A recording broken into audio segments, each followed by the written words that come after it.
ദാ ദീപു, പുതിയൊരു ഐറ്റം വന്നിട്ടുണ്ട്. രമേശിന്റെ വാട്സാപ്പ് മെസ്സേജ് കണ്ട് ദീപു അപ്പോൾ തന്നെ അവനെ വിളിച്ചു. ആ രമേശ്, എവിടെയുള്ള ആള്? ദീപു വളരെ താല്പര്യത്തോടെ ചോദിച്ചു. നീ കിടന്ന് പിടക്കാണ്ടാ, ഫ്രഷ് ഐറ്റാ. ഫസ്റ്റ് ടൈമാണെന്ന് രമണി ചേച്ചി പറഞ്ഞു. പക്ഷെ ഒരുത്തിക്ക് റേറ്റ് കുറച്ച് കൂടുതലാണ്, 5000 ആവും.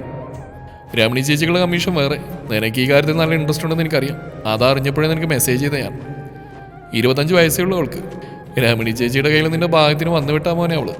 പിന്നെ ഫ്രഷ് ഐറ്റം അല്ലേ, അപ്പോൾ ക്യാഷ് കൂടും, സ്വാഭാവികം. രമേശൻ പറഞ്ഞു കേട്ടിട്ട് ദീപുവിന് അവൾക്കൊപ്പം കിടക്കവങ്ങിടാൻ പൂതി തോന്നി. ചിട്ടി പിടിച്ച പണം കയ്യിലുണ്ട്. ദീപു, നീ എന്തൊന്നും മിണ്ടാത്ത്? നിനക്ക് വേണ്ടേ? രമേശ, നീ സംഗതി ഉറപ്പിച്ചു. ഇന്ന് രാത്രി തന്നെ അവൾ കൈമറിഞ്ഞ് പോകാൻ പാടില്ല. ദീപു വളരെ വേഗത്തിൽ തന്നെ പറഞ്ഞു. ഓക്കെടാ, ഇന്ന് രാത്രി 10 മണിക്ക് നമ്മുടെ മാക്കൻ ടൗണിലുള്ള സ്ഥിര ഹോട്ടൽ മുറി 114 അവളുണ്ടാവും. ആ ഒരുത്തി നിനക്ക് വേണ്ടി കാത്തിരിക്കുന്നുണ്ടാവും. രമേശൻ കോള് കട്ട് ചെയ്തു. രാത്രി 10 മണിയാവാൻ വേണ്ടി ദീപു ആവേശത്തോടെ കാത്തിരുന്നു. രാത്രിയായി. കുളി കഴിഞ്ഞ് ബോഡി സ്പ്രേ ആവശ്യത്തിലേക്ക് അടിച്ച് അമ്മയോട് പതിവ് പോലെ എന്തോ കള്ളത്തരവും പറഞ്ഞ് അവൻ പുറപ്പെട്ടു. ബൈക്കിന്റെ വേഗം വർദ്ധിച്ചുകൊണ്ടേയിരുന്നു. മകരമാസത്തിലെ മഞ്ഞിനൊരു പ്രത്യേക കുളിരാണ്.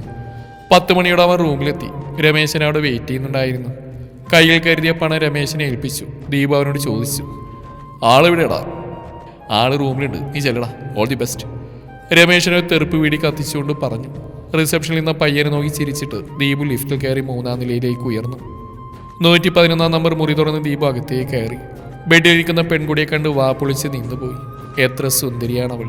കണ്ണുകളും കാതുകളും എല്ലാം ഒരുപോലെ ആകർഷിക്കുന്നു. തൂവെള്ള നിറം, കണ്ടാൽ ആരും കൊതിച്ചു പോകുന്ന ശില്പം. ഒരു ചുവന്ന പൊട്ടാ നെറ്റിത്തടത്തിൽ കണ്ണെഴുതിയിട്ടുണ്ട്. ഒരു പട്ടുസാരിയിൽ അവൾ അതീവ സുന്ദരിയായിരുന്നു. വടിവത്ത ശരീരാകൃതി, നീണ്ടുകൂർത്ത നാസിക, നീണ്ടുകൂർത്ത പുരികങ്ങൾ, കവിളിൽ നുണക്കുഴി. സമയം അർദ്ധരാത്രിയാവുന്നു. തണുപ്പ് അരിച്ചു കയറി തുടങ്ങി. വെള്ളപുതച്ച ബെഡിൽ അവൻ അവളെ മതിയാവോളം ആസ്വദിച്ചു. ഒന്നും പറയാതെ അവളെല്ലാം സമ്മതിച്ചു. എല്ലാം കഴിഞ്ഞ് പോക്കറ്റിൽ നിന്ന് 500 രൂപ എടുത്ത് അവൻ അവൾക്ക് നേരെ നീട്ടി. എനിക്ക് നിന്നോടൊരു പ്രത്യേക ഇഷ്ടം തോന്നുന്നുണ്ടേ, നീ പണം വാങ്ങും. ദീപു അവളുടെ മുടികളിൽ തഴുകിക്കൊണ്ട് പറഞ്ഞു. എന്താ നിന്റെ പേര്? അവൻ ആ മുഖം ഉയർത്തിപ്പിടിച്ച് ചോദിച്ചു. ആതിര. അവൾ മറുപടി നൽകി.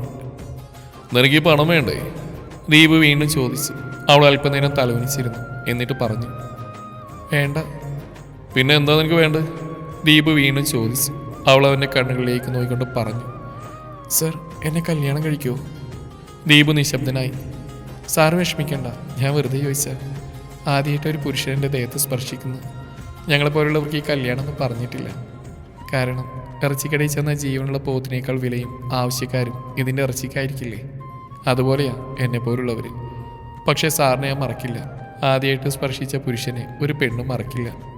നീ എന്നെ സാറൊന്നും വിളിക്കണ്ട. പിന്നെ എന്ത് വിളിക്കും? നിനക്കിഷ്ടമുള്ള വിളിച്ചോ? ദീപു ആ മുഖത്തുനിന്ന് കണ്ണെടുക്കാതെ പറഞ്ഞു.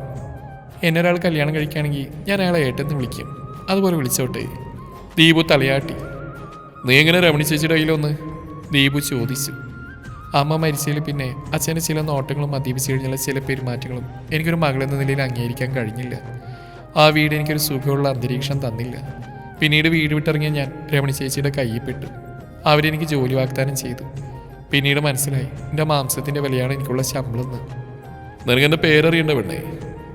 വേണ്ട ഏട്ടാ, നാളെ മറ്റൊരു രാത്രി മറ്റാൾക്കൊന്നും കിടക്കവങ്ങിടാനുള്ള ഞാനെന്തിനാ ഈ പേര് മാത്രം അറിയുന്നത്? എനിക്ക് എന്നെന്ന് ഓർമ്മിക്കാൻ ഈ മുഖം മാത്രം മതി. ബാക്കിയെല്ലാം മറക്കാനുള്ളതാണ്. അവളത് പറഞ്ഞപ്പോൾ ആ ശബ്ദമിടറിയിരുന്നു. എൻ്റെ വീട്ടിൽ അമ്മ മാത്രമേ ഉള്ളൂ. അച്ഛൻ ചെറുപ്പത്തിലേ മരിച്ചുപോയി. പല കൂട്ടുകെട്ടുകൾ എന്നെ ഇന്ന് നിനക്ക് മുമ്പിൽ എത്തിച്ചു. ഇനി വയ്യ മറ്റൊരു പെണ്ണിന് വില പറയാൻ. അതുകൊണ്ട് ആത്മാർത്ഥമായിട്ട് ചോദിക്കാം, വരുന്നത് നീ എൻ്റെ കൂടെ എൻ്റെ വീട്ടിലേക്ക്? ഉള്ള കഷ്ടപ്പാടുകൾ പകർത്തെടുത്ത് ജീവിക്കാൻ നമുക്ക്. പട്ടിണിയാക്കില്ല നിന്നെ. ദീപു അത്രയും പറഞ്ഞിരുത്തിയപ്പോഴേക്കും മകരക്കാറ്റിൽപ്പെട്ട് ജനാലയിലെ കർട്ടനുകൾ ഇളകി അടങ്ങി തുടങ്ങി. നിലാവ് ഒരു പുതിയ വെളിച്ചം തൂവി. വേണ്ടേട്ടാ, എന്നെപ്പോലെ ഒരുവളെ ഏട്ടന്. അത്രയും പറഞ്ഞപ്പോഴേക്കും ദീപുവിടെ വായ കുത്തി. വേണ്ട, ഇനിയൊന്നും പറയണ്ട. ഈ രാത്രി നമുക്ക് മറവിക്ക് എറിഞ്ഞു കൊടുക്കാം. നാളെ മുതൽ പുതിയൊരു ജീവിതം തുടങ്ങാം. ദീപുവിൻ്റെ ആതിരയായി എന്നെന്നും. അവൻ അവളെ ആശ്ലേഷിച്ചു, നെറുകയിൽ ചുംബിച്ചു. ആ ചുംബനത്തിന് അപ്പോൾ ഒരു വേട്ടനായുടെ ആർത്തി ഉണ്ടായിരുന്നില്ല. കാമം കലർന്നിരുന്നില്ല ആ ചുണ്ടുകളിൽ. ആ നെഞ്ചിൽ അവൾ അവൻ്റെ ചൂടാവോളം അറിഞ്ഞു. ഒരാണിൻ്റെ കരുതലറിഞ്ഞു. അവൾ ദീപുവിനെ ഇറുകെ പിടിച്ചു. ഇനി ആർക്കും വിട്ടുകൊടുക്കില്ലെന്ന വാശിയിൽ അവൾ വീണ്ടും സ്വപ്നങ്ങൾ കാണാൻ തുടങ്ങി. ഇനിയൊരു പെണ്ണിനെയും തേടിപ്പോകില്ലെന്ന് പ്രതിജ്ഞയെടുത്ത് മാപ്പിരന്ന് അവന് അവളെ തന്നിലേക്ക് കൂടുതൽ ചേർത്ത് വെച്ചു. ഇന്നലകൾ തങ്ങളുടേതായിരുന്നില്ല. എന്നാൽ ഇന്നു മുതൽ വരാനിരിക്കുന്ന നാളുകൾ തങ്ങൾക്ക് വേണ്ടി മാത്രമാണെന്ന് ദീപു മനസ്സിൽ ഉറപ്പിച്ചു. 111 നമ്പർ മുറിയിൽ നിന്ന് ഇറങ്ങിയപ്പോൾ അവൻ്റെ ഇടം കൈയിൽ ആതിരയുടെ വലം കൈ ഉണ്ടായിരുന്നു ഭദ്രമായി. പുതിയൊരു ജീവിതത്തിലേക്ക് ഒരുത്തനൊപ്പം ഒരുത്തിയും. മകരമഞ്ഞ അപ്പോഴും അവർക്കിടയിലൂടെ പൊഴിഞ്ഞുകൊണ്ടേയിരുന്നു, നിശബ്ദമായി, അവരറിയാതെ.